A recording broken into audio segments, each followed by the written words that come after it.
Are you tired of undercharging, over-delivering, and overworking? Well, I have some good news for you. I put together a free course for women web designers who want to make more money without overworking. Just go to webdesigneracademy.com/free course or click on the link in the show notes of this episode to get instant access. And since you love podcasts, when you sign up, you'll have the option to get the entire free course instantly in a podcast feed so that you can listen on the go. So if it feels like you've been working 24/7 but not making as much as you want, go get that free course right now at webdesigneracademy.com/free course. Welcome to The Profitable Web Designer, a podcast for web designers who want to work less and make more money. I'm your host, Shannon Mattern, founder of the Web Designer Academy, where we've helped hundreds of web designers stop undercharging, overworking, and create profitable, sustainable web design businesses. Hey there, and welcome back to the Profitable Web Designer podcast. And today I'm bringing you my 2024 annual year in review podcast episode. I tried to lump all of this in together with my December 2024 income report, but it was so long. So I wanted to split it into two episodes for you. So if you listened to episode 129, my December 2029 income report, I shared with you how much we made in December. I shared with you our total inflow and outflow for the entire year of 2024. So if you didn't listen to that and you want to, you can go back and listen to episode 129. But just to recap really quickly, our total inflow for the year in December of 2024, or for the entire year of 2024, was about $233,000. Our total outflow for the year was about $233,000. And so for this episode, I really want to share with you all of the things that we tried and tested and experimented with, and what some of our takeaways are from everything that we tried last year. And really, it's like my full year of doing income reports again. So I have a lot of insights in terms of what's working for our business specifically and what didn't work so well and changes we're making for 2025. So I'm going to pick up where I left off. In the last episode, I was like, I need to just edit this out and put it in its own episode so that I can really share with you our experimental mindset that we adopted and a lot of the things we tried, what the results were, what changes we're making as a result. And yeah, so I'm going to dig in with really the story is best told through our conversion rate optimization work that we've been doing with Lee Scott and her team over at Zainatine Consulting. So I'm going to kick off with talking about that.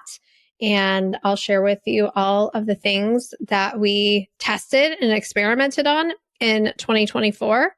And then we'll wrap up with some things that we have in store for you in 2025. So let's dive in. So, you know how I talk about one of my monthly outflow categories is conversion rate optimization with Lee Scott from Zainatine Consulting. So Lee is a Web Designer Academy student, a Next Level Mastermind member. She joined our program back in 2021, renewed into our Next Level Mastermind program. I'm not going to ever let her leave. She's amazing. We talked in our Profitable Web Designer podcast interview number 17. So if you want to go listen to Lee and learn more about her, you can go to webdesigneracademy.com/017. But her experience, her expertise, her zone of genius is getting to know a business's goals, their customers, the motivations of their customers, what their customers really want, and then learning why they make the decisions that they make and what would drive them to make a purchase, what would get in their way of making a purchase, and then designing tests and hypotheses and experiments and customer journeys to influence the customer, but I like to think of it as like ethically influencing the customer. So when you think of conversion rate optimization, it might sound like all we do is like study the website and see how people are interacting with it and A/B testing button colors to see which ones get more clicks. But that's really not it at all. It's all about creating an ethical customer journey. And the way I think about it is like, I have a mission, vision, and goals for my students, right? So it's not like for this business and for our revenue and all of that, but it's really about like, who do we serve? Why do we do what we do? What do we see for them that they might not see for themselves? And like, how do we, once they make the decision to come to work with us, how do we help them realize their full potential and achieve their goals? And so that's like my client journey, right? Is like, when you come to work with us, I want to help you achieve your full potential and reach your goals. Where Lee comes in is like, okay, how do we lead someone from knowing that they want to reach their full potential and making the decision to start working with us to do that? So my part that I'm great at is like, once you work with us, I'm going to help you get there. Lee's part is like, I'm going to help you make the decision to work with Shannon in the Web Designer Academy. And we do that in lots of different ways. And I like to think of it as an ethical customer journey because like, I want to help you make a decision that you want to make anyway. I don't want to influence you to do something that you don't want to do that's not going to help you. I want to influence you to do something that you want to do and that is going to help you. And we need to figure out like, okay, if you want to do this, what's in your way and how do we create a path for you to feel like safe moving forward to do this? Because we want people to hear of us, join our programs, stay with us, and grow their business and evolve with us. And we want to help you through every step of your web design business. But what I missed happening around me in late 2022 and 2023, because I was not writing income reports, was a shift in the customer journey. And this is just a theory, but like, so in 2020 and 2021, 2022, I feel like our programs were a distraction from what was happening in the world. So say most of 2020, all of 2021, halfway through 2022, right? What we were doing at the Web Designer Academy, people were joining us. It was to distract them of all of the uncertainty of what was happening in the world around us, a way for people to feel like they had control over something. So yes, of course, like people had extra money because they weren't able to go out. They weren't able to travel. They were getting checks from the government, just extra money. Maybe they were working from home and had 2 hours back in their day from a commute that they didn't have before, had a more flexible schedule that they didn't have before. And they just were, we had a captive audience that was flush with cash. And we were there as like a benevolent distraction from what was happening in the world and a way to help people feel like they had control over something when everything felt so out of control. And so in hindsight, I didn't need as many stepping stones in my sales process to take people from just meeting me to becoming a student of ours, because everything else around them felt so uncertain and so unsafe. We felt certain and safe, right? So I could run a Facebook ad to an application, to a pre-recorded webinar about our program and have someone who just met me pay $5,000 to join our full-on coaching program. And it would happen in the span of a few days. And it's because it felt like more safe and more of a sure thing than everything else going on around them. And that's what that was back then. And so that's just my theory. That's my perception of, yes, we could say, oh, it's all the economy, it's all money related. But I think that it was more like everything is so uncertain. I'm going to try to take some control. And the way I take some control is by joining this program and doing what I can do to kind of control my life and my outcome right now when everything feels like I can't, right? And we're all just like waiting for things to go back to the way they were before all of this happened. But then, as things didn't go back to the way they were before 2020, and the world started to feel more and more uncertain, people started getting more and more hesitant to part with their resources. It no longer felt to them like, it's like, okay, well, there's nothing to be distracted from anymore. This is life now. And everybody's feeling uncertain. And what do people do when they feel uncertain? They hoard their resources, right? Like they pull back on their spending. They want to save more. They're more afraid to make decisions because they're more and more hesitant to part with their resources, right? Feelings of fear, anxiety, and uncertainty create fight, flight, freeze, and fawn, right? So it's like, I no longer feel like I can control anything. I don't even feel like starting a business will give me more control. That actually feels less certain, less control. And so I'm not just going to like meet somebody and invest in their program. And also, I think a lot of people started programs in the pandemic heydays that weren't really prepared to like serve a client fully. Like we had a strong foundation before that happened. We didn't just pop up during the pandemic and say, hey, we have a course, we can teach you something. Like we already had all of that built before any of that even happened. And so I think that there were a lot of people who had negative experiences with businesses that weren't established. And so everything just felt like saturated, unsafe. Will I really get these results? Everybody's hoarding resources. And what I missed because I wasn't writing income reports is that people needed to get to know me more. They needed to trust themselves more. They needed to hear more student stories and see more results from people. They needed to feel safer. They needed to feel like they had choice and certainty.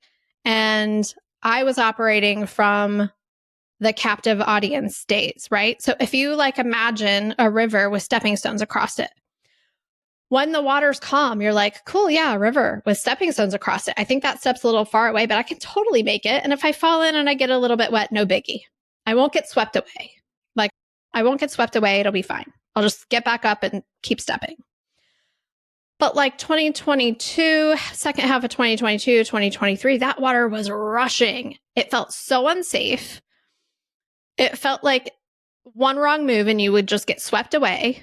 And I didn't put more stepping stones across the river or string some cables or like build a bridge or give extra things for people to hold on to. I was just like, come on, jump, get over here already. Like, I got you. Just get over here. Once you get over here, I got you. And people were like, no, it feels way too dangerous.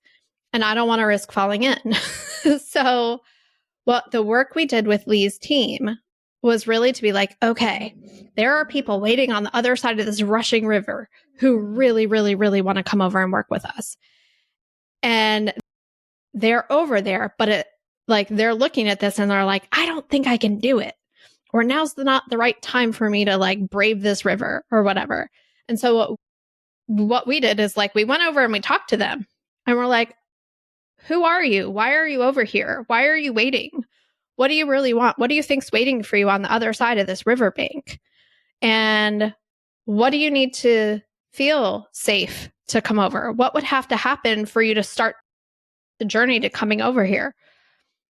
Why are you getting stuck on this stepping stone halfway across the river? What's going on there? Why do you keep coming halfway across and then going back to the bank and then coming halfway across again and going back to the bank again? So we started asking all of those questions. And from those answers, really creating hypotheses and experiments to try to add more stepping stones or maybe even bridge some gaps, right? Maybe there's some misinformation. Maybe they're like, oh my gosh, like this river looks like it's raging, but maybe the river is only like 6 inches deep and there's soft sand at the bottom and it just looks like it's rushing because it's shallow and there's a lot of rocks that it's going around. But no, there aren't any piranhas and you can't drown. And you only get wet to your shins, right? So that's what we started doing. And we started looking at that back in September of 2023. They did a deep dive on all of the analytics, but they also interviewed our customers, the people waiting on the other side of the riverbank, the people who came to like every single free thing we did, but never crossed the river, the people who seemed to come out of nowhere and then join. Why did they choose to join? And so from that initial deep dive, we came up with a lot of experiments to test. Some of those were like low-hanging fruit, like, hey, Shannon, like there's just a stepping stone missing here. If you put one in, it's going to make it easier for people to cross. And so, you know how earlier I said, like, I do B- work when I'm the one doing all the things. It's like, I just left a lot of dead ends on the website.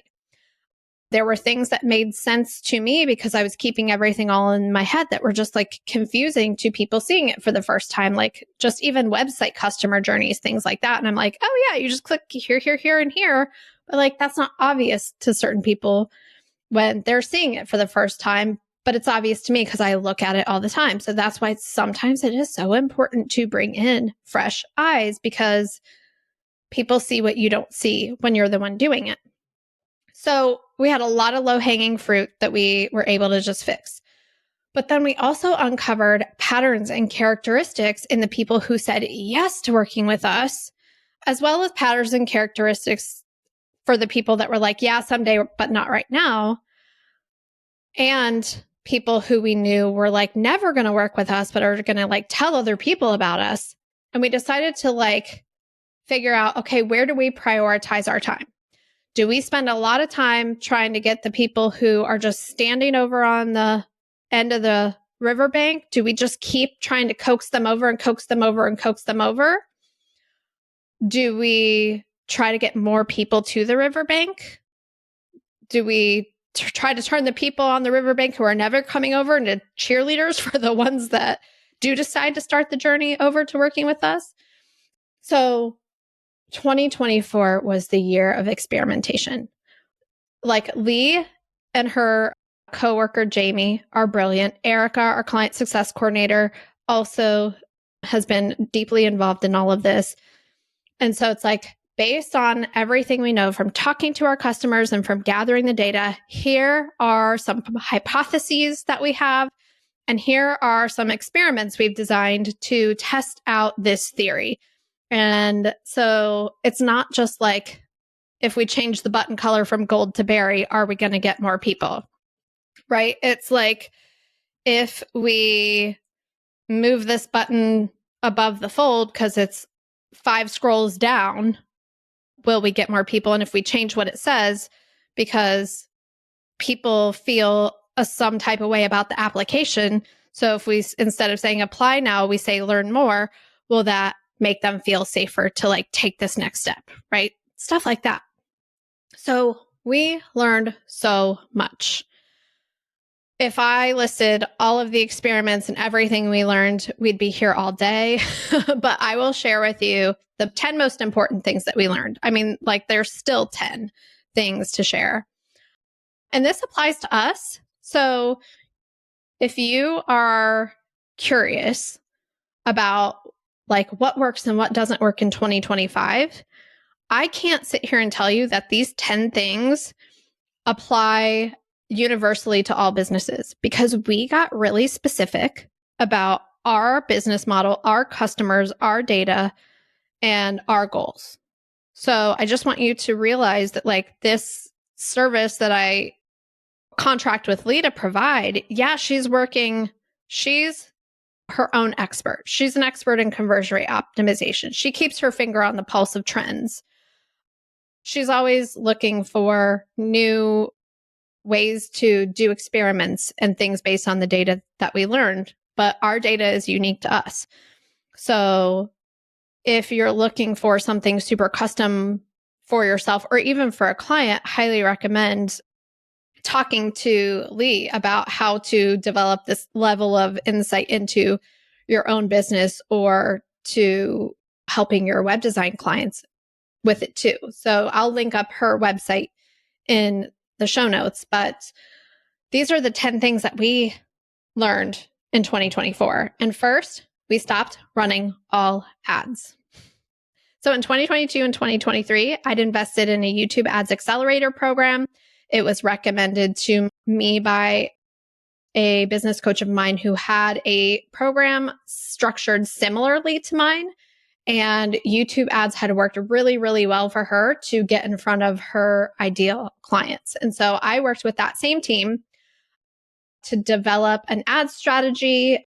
I paid them for consulting. I spent money on ads. They developed a video. And it was a really, really fun, interesting, exciting process. And we stopped all of that at the end of 2023.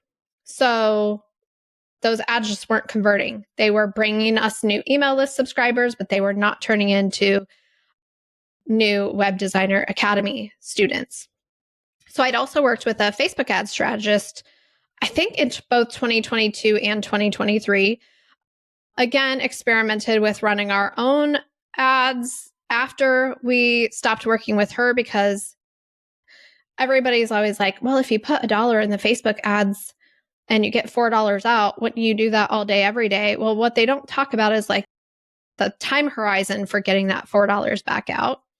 And when you're trying to do it yourself versus paying an expert, and just so many costs that go into even testing and experimenting to figure out what ads work, and then they stop working. And there's just a lot of investment in it that if you have the scale to pour the money into it that's required to get it to work, awesome. But we don't have those kind of resources. And so we even tested Google search ads, and we discovered that while our ads, like I said, we were getting email subscribers, they were not converting to paying students.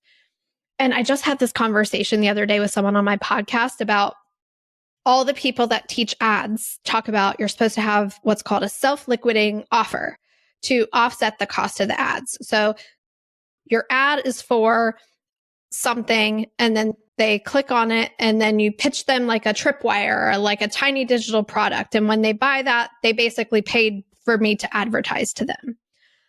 But if the ads aren't bringing people likely to invest in high ticket business coaching for their web design product, but they're bringing me people likely to buy a cheap digital product to pay for the ads, then why am I selling something that's not going to help people the way that I know that they need help, and a digital product's not going to do it, just to give all of that money to a company that I'm not convinced is having a net positive effect on the world? So like when I said I was in alignment with all but some of the money I spent, I can truly say that every dollar I gave to Meta hurt my soul. It was such a relief not to have to give them any more money. I could justify it by like, oh, well, but if it brings me the people, if it gets me in front of the web designers that I can help, then it's worth it. But it didn't. And so all of the resources that I invested in the strategists and the companies that I worked with, sure, those were amazing people. They were doing lots of cool things. They were very smart. They tried really hard.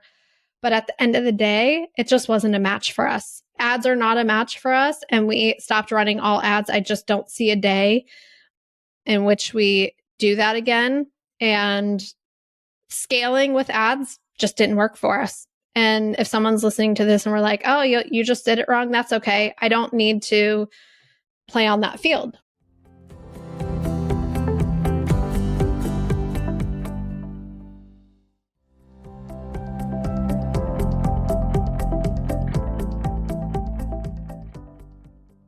So the other thing that we did in 2023 is we stopped all social media marketing.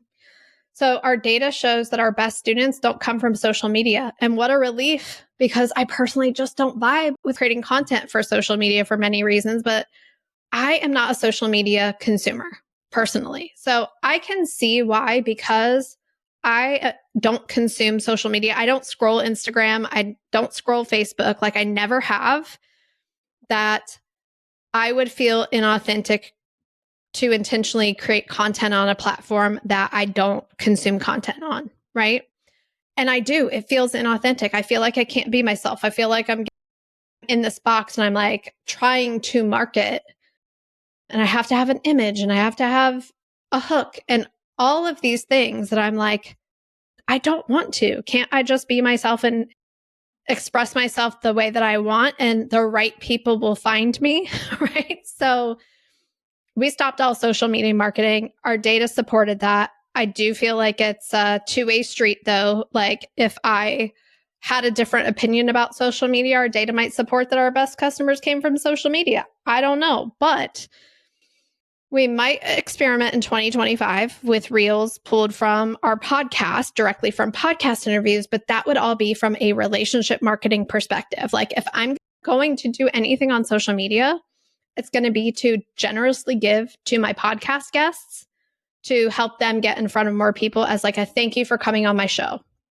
and a relationship nurturing aspect.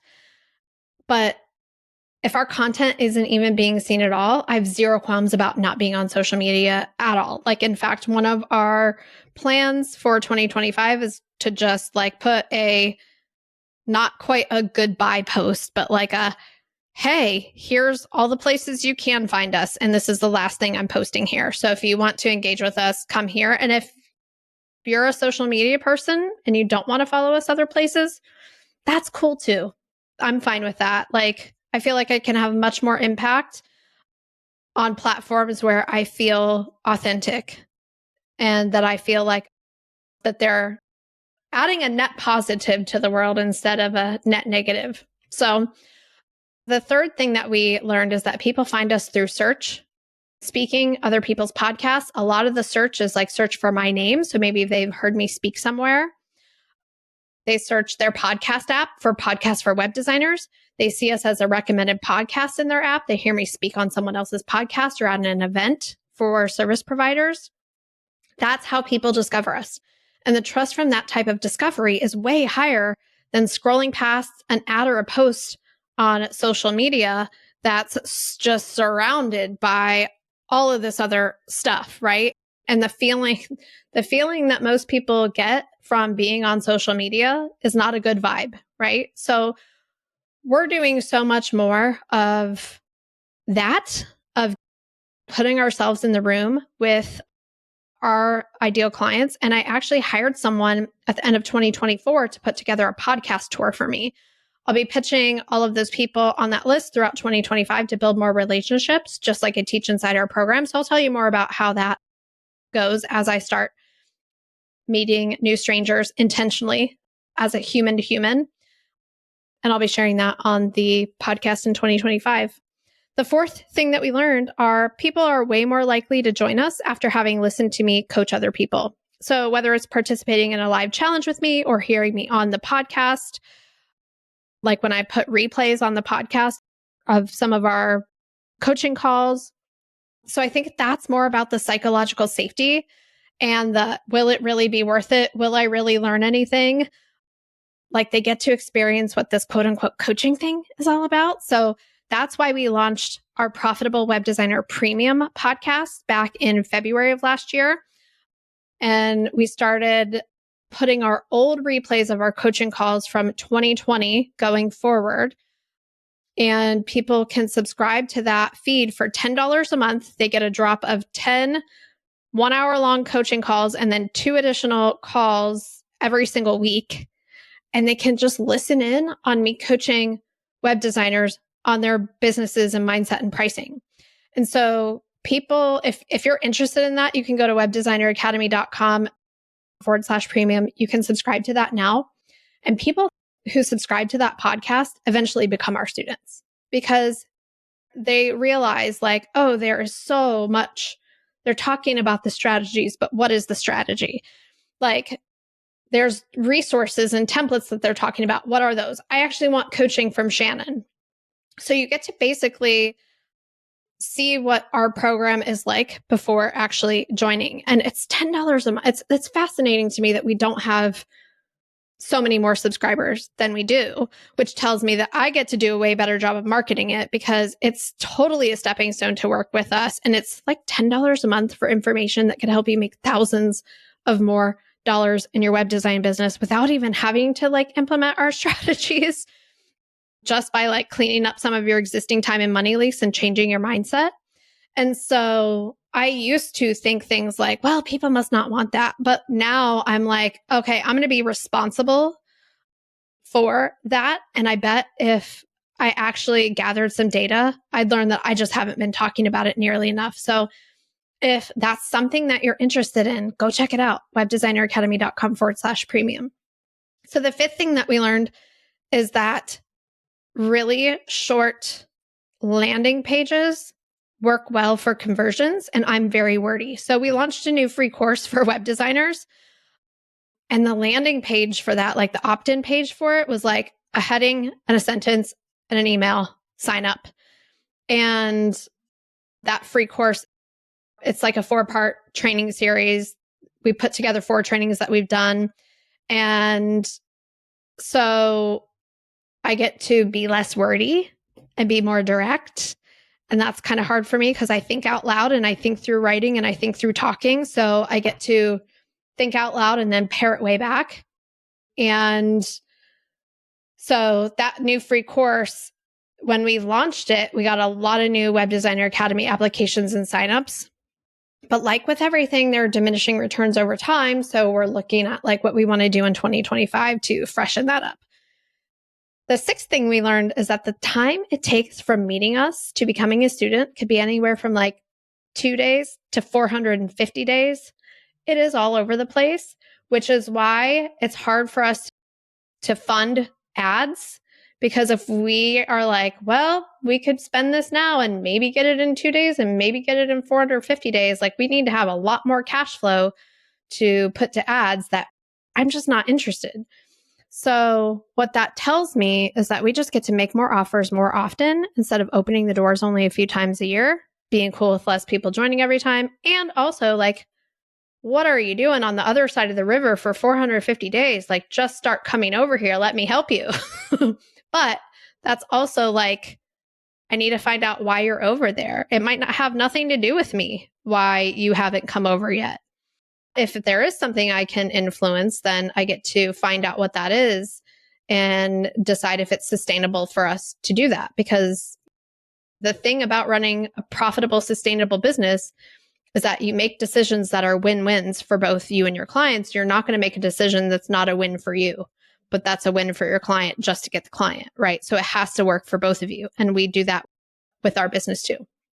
So the other thing that we learned is that we sold lots of things for $97 and $297. So we tested out selling some of our strategies as standalone courses or one-off workshops just to test out some different price points. But I think what we really learned more than what we learned about price point is that people will buy when they don't have to commit for the long term. And so, when I talked about 2020 through midway through 2022, people were like, oh, let me buy this thing to create some certainty for myself. I think the shift was buying this thing isn't going to create certainty for me. It's actually going to make me feel more uncertain. So I don't want to commit to something long term when the world could change on a dime tomorrow and not go back to the way it was before. I think that's like the collective trauma that we all have, is how abruptly things change and that they didn't go back. And even if we can't articulate it as to why we're so hesitant to commit to something for an entire year, because we're like, well, I don't know what my life's going to look like in a year because look what happened back then. And I have no control over that. And so I don't want to commit to something for a whole year because what if my life changes? I get it. We hear you. I understand. And I think it's not about price. It's about commitment. And people want to be able to dip their toe in and pull it right back out. And it is a theory that I will be testing more in 2025. They want to be able to dip their toe in and pull it back out. They want to be like, hey, if life changes in 6 months, I want to be able to make a different decision. So that's where the direction that we're headed. And it is a theory I'll be testing more in 2025, which leads me to number 8. We offered a 30-day trial in 2024 for the Web Designer Academy. So in 2024, Web Designer Academy was an application only program with a 1-year commitment. At the time of recording this, that's still what it is. But also, we're going to try some different things in 2025. So stay tuned. And the way that we tested out this, like, okay, let's allow you to make a different decision, is that we offered a 30-day trial. And so it's like, hey, if you come in and you decide that after 30 days, this isn't right for you, you can leave and you just pay for 1 month in the program and that's it. So we had a handful of people take us up on that. And the feedback every single time was, I love this so much. And I plan to come back when I get more clients. And I'm like, okay. So without the 30-day trial, these people never would have joined because 1 month wasn't a stretch, but committing to a year really put them out of their comfort zone. So it was interesting. The 30-day trial really laid the groundwork for a test that we ran in January, which I'll tell you about in next month's income report. But the feedback and what we're getting from that, I'm like, I have another theory. I have another theory about like people's willingness to commit for the long term, which is kind of driving some of the decisions that I'll talk about in our next income report. The 9th thing that we tested, I would say, is that we launched our Next Level Mastermind to web designers outside of the Web Designer Academy. So previously it had been like join the Web Designer Academy and then you can from that come into the Next Level Mastermind, which is like the more advanced program. And what I realized was that there are so many web designers who are too advanced for the Web Designer Academy. Well, they think they're too advanced, which is interesting. They think they're too advanced for the Web Designer Academy, but there isn't really a place for them to go because a lot of the business coaching programs and memberships out there are for more beginner web designers. And they think that the Web Designer Academy is also for more beginner web designers, which is really interesting and is informing some of our plans for 2025 as well. The Web Designer Academy is kind of actually for mid-level web designers, people who have already they know how to get clients. Maybe they want more clients or more consistent clients, but they're not like, oh, how do I get clients? And Next Level Mastermind people are like, I have clients. In fact, I have too many clients. I want to make more money, but I don't have the time to make more money. And I don't want to go into a room like the Web Designer Academy where I have the misconception that people are beginners and struggling and I'm beyond that. And I would feel bad going into that room and saying that money and clients aren't my problem. I have enough money. I have enough clients, but I want more. And they feel bad wanting more. So the Next Level Mastermind is kind of for people who want more, whether you feel bad about it or not. But something isn't working about how you're running your business now and you're not sure what the next move is. You kind of feel stuck because you're like, well, I want to make more money, but I don't want to manage a team. Or there's so many ways that you have your foot on the brake and the gas for next level. And so it's really for people who are like, yeah, I've been doing this on my own for 5, 10, 20 years. I know how to get clients, but I want more. I feel unfulfilled. I feel like I had a vision and I'm not living to my vision. I feel trapped by the success of my web design business. And that's who Next Level is for. So we launched it as a standalone, you can come directly into Next Level. And we got the most amazing women web designers coming directly into Next Level. So we get to do more of that. The web designer, you don't have to go through the Web Designer Academy first just to get into Next Level. And I also know that we learned there's an opportunity to really help people understand who is the best fit for each of our programs so that exactly, there's no do I want to be here? Do I want to be here? Exactly where to be. And so the 10th thing that we learned is that we have a lot of opportunity to work on our SEO strategy. So we do a lot of relationship marketing, but we also have the opportunity there's just a lot of opportunity out there to fill some gaps with our content because I love creating long form content and SEO loves that too. And so it's a good match for us. And I've created so much content that I didn't bother to SEO optimize just because I've been like hustling and get the words out and churning it out. And that's brought us traffic. And so we're going back through all of the content and optimizing it. And I've been writing pillar posts to enhance that strategy. And we'll probably test adding our podcast to YouTube for search because we know that our best customers are searchers, not passive scrollers. So that's just the tip of the iceberg of things we tested and decisions we made in 2024, which gave us a lot of insight about what to test and try in 2025. And I will talk about all of that in my January income report. So to wrap up, I think the biggest insight that I had from reflecting on 2024 and all of our experiments and what really rose to the top in terms of creating the safest steps for people to say yes to their dreams, their goals, and what they really want to create is we talk about this a lot in our Web Designer Academy trainings. They're called the 3 core needs. And the needs are psychological safety, resources, so time, information, money, and energy, and autonomy, choice. And I think that one of the places that I'm really going to be focusing on in terms of our sales process in 2025 is the choice aspect. So we are already super committed to the psychological safety piece, like making sure that you know what it's like to work with us, that you understand that we take feeling safe inside of our communities very seriously. Lots of things to make you feel like you will be warmly welcome and cared for and accepted when you come to work with us. And then the resources, the time, information, money, and energy.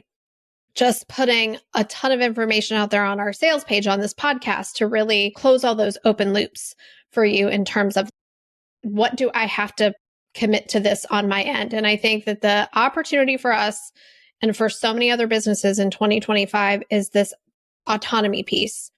And how do we give our students even more autonomy to choose the level at which they want to work with us, to choose their commitment, all of those things, and really just come from a place of like, I don't need to protect myself anymore.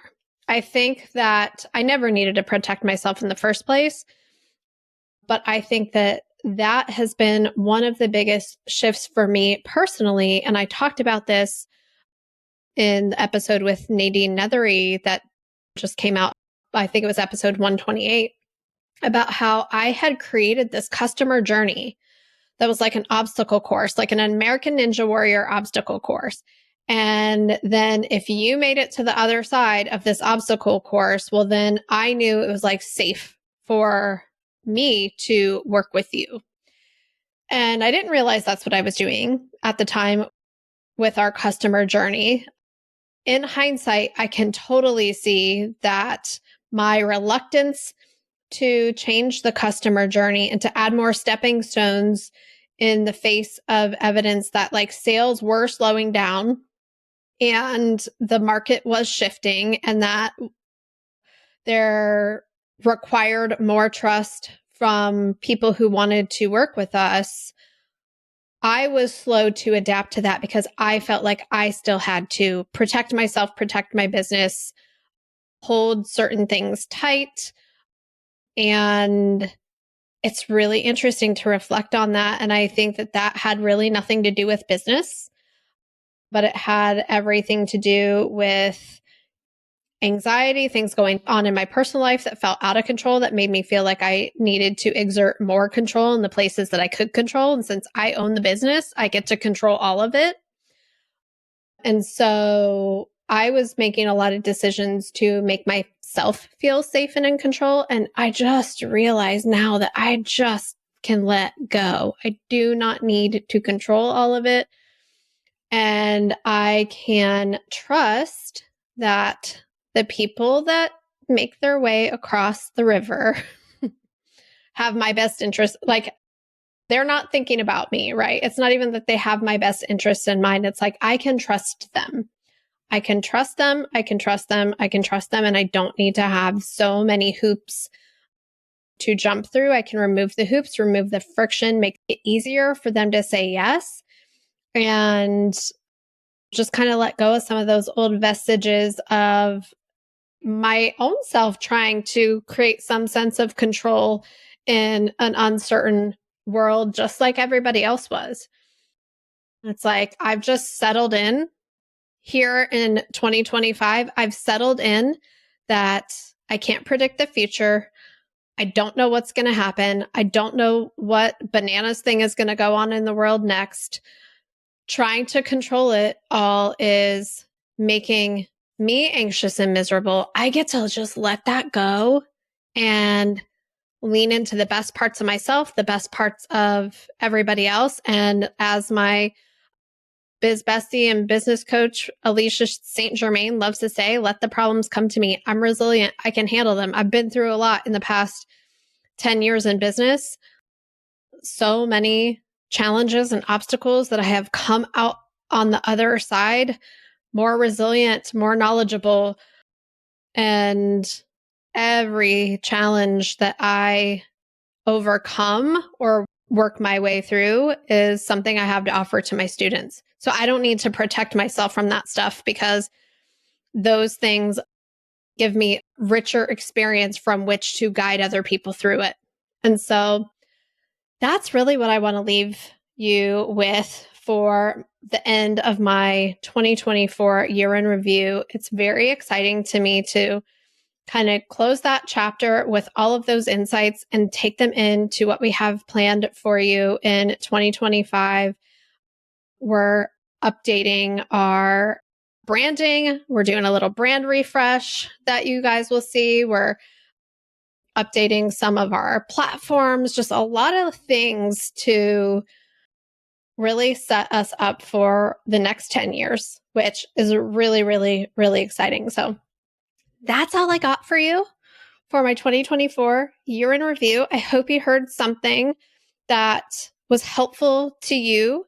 And if you haven't left a rating or review, I would so appreciate it. If you know a web designer that needs help with their package pricing, positioning, marketing, all of the things, just send them our way. And I'll see you back here next week. Bye. This podcast is part of the Sound Advice FM network. Sound Advice FM, women's voices amplified.